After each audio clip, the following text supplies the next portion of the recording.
ಏನ್ರಿ ಇದು ಬರೀ ಕೈಲ್ ಬಂದಿದ್ದೀರಾ? ಬೆಳಿಗ್ಗೆ ಕೆಲ್ಸಕ್ಕೆ ಅಂತ ಹೋಗಿದ್ರಲ್ಲ. ಕರ್ಕೊಂಡು ಹೋಗಿದ್ರು ಕಣೆ, ಜನ ಜಾಸ್ತಿ ಆದ್ರಂತ ವಾಪಸ್ ಕಳಿಸ್ಬಿಟ್ಟು. ಮಕ್ಕಳು ಹಸ್ಕೊಂಡಿದ್ದಾರೆ, ಇವತ್ತೊಂದಿನ ಕೆಲಸ ಕೊಡಿ ಅಂತ ಕಾಲಿಡಿದು ಬೇಡ್ಕೊಂಡೆ. ಕೆಲಸ ಇಲ್ಲ ಅಂದ್ಬಿಟ್ರು.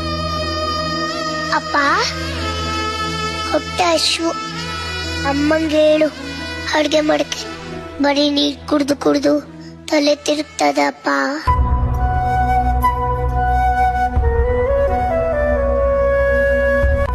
ಅಯ್ಯೋ ದೇವ್ರೆ, ಮಕ್ಕಳು ಹಸುವು ಅಂತ ಅತ್ತಾಗ ಒಂದು ತುತ್ತು ಅನ್ನ ಕೊಡಕ್ಕಾಗ್ತಾ ಇಲ್ವಲ್ಲ.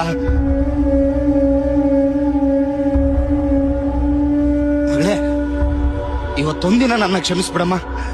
ನಾಳೆಯಿಂದ ಹೊಟ್ಟೆ ತುಂಬಾ ಊಟ ಹಾಕ್ತೀನಿ. ಯಾಕ್ರಿ ಆ ಮಗುಗ್ ಸುಳ್ಳು ಆಸೆ ಹುಟ್ಟಿಸ್ತೀರಾ? ನಾಳೆ ಎಲ್ಲಿಂದ ಬರುತ್ತೆ?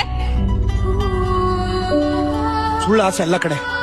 ನಾಳೆ ನಾನು ರಕ್ತ ಕೊಟ್ಟಾದ್ರೂ ಮನೆಗೆ ಅಕ್ಕಿ ಬೆಳೆ ತಗೊಂಡ್ ಬರ್ತೀನಿ. ಇವತ್ತು ಆಸ್ಪತ್ರೆಗೆ ಹೋಗಿದ್ದೆ, ಖಾಲಿ ಹೊಟ್ಟೆಲ್ ಬಂದಿದ್ದೀರಾ, ಹೊಟ್ಟೆ ತುಂಬಾ ಊಟ ಮಾಡ್ಕೊಂಡು ಬನ್ನಿ ಅಂತ ವಾಪಸ್ ಕಳ್ಸಿದ್ರು. ಅವ್ರಿಗೇನ್ ಗೊತ್ತು, ನನ್ ರಕ್ತ ಕೊಡ್ತಾ ಇರೋದೇ ಅನ್ನಕ್ಕೋಸ್ಕರ ಅಂತ.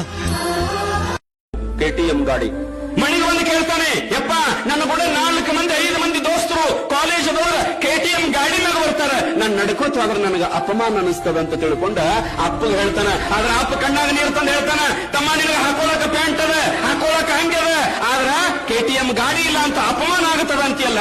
ನಾನು ಸಾಲ ಮಾಡಿ ನಿನಗೆ KTM ಗಾಡಿ ತಂದು ಕೊಟ್ನಿ ಅಂತಂದ್ರ ನನಗ ಊರೊಳಗ ನಂದ ಅಪಮಾನ ಆಗುತ್ತದ. ದೇನೆ ಮಾಡಿ ನನಗ ಅಪಮಾನ ಆಗುತ್ತದ. ನನ್ನ ಹಂಗೆ ಹರಿದದ, ನನ್ನ ದೋತ್ರ ಹರಿದದ, ಹಾಕೊಳಕ ಚಪ್ಪಲ್ ಇಲ್ಲ ಅಂತ ಇಷ್ಟೆಲ್ಲ ಹೇಳಿದ್ರು ಮಗ ಕೇಳುವ ಪರಿಸ್ಥಿತಿ ಒಳಗಿಲ್ಲ. ಒಂದೇ ಮಾತು ಹೇಳ್ತಾನ, ನಾನು ಅಪಮಾನ ಆದ ನಂತರ ನಾನು ಬದುಕೋದಿಲ್ಲ ನೋಡಪ್ಪ, ನಾನು ಸಾಯ್ತೀನಿ ಅಂತಾನ. ಆ ಕ್ಷಣ ಅಪ್ಪ ಏನ್ ಮಾಡ್ಬೇಕು? KTM ಗಾಡಿ ತಂದು ಕೊಡ್ತಾನೆ. ಮನೆಯವ್ರ ಸಮತ್ತು ಕೇಳ್ತಾನ, ಎಲ್ಲರೂ ಐಫೋನ್ ತಗೊಂಡಾರಪ್ಪ, 1,20,000 ರೂಪಾಯಿ.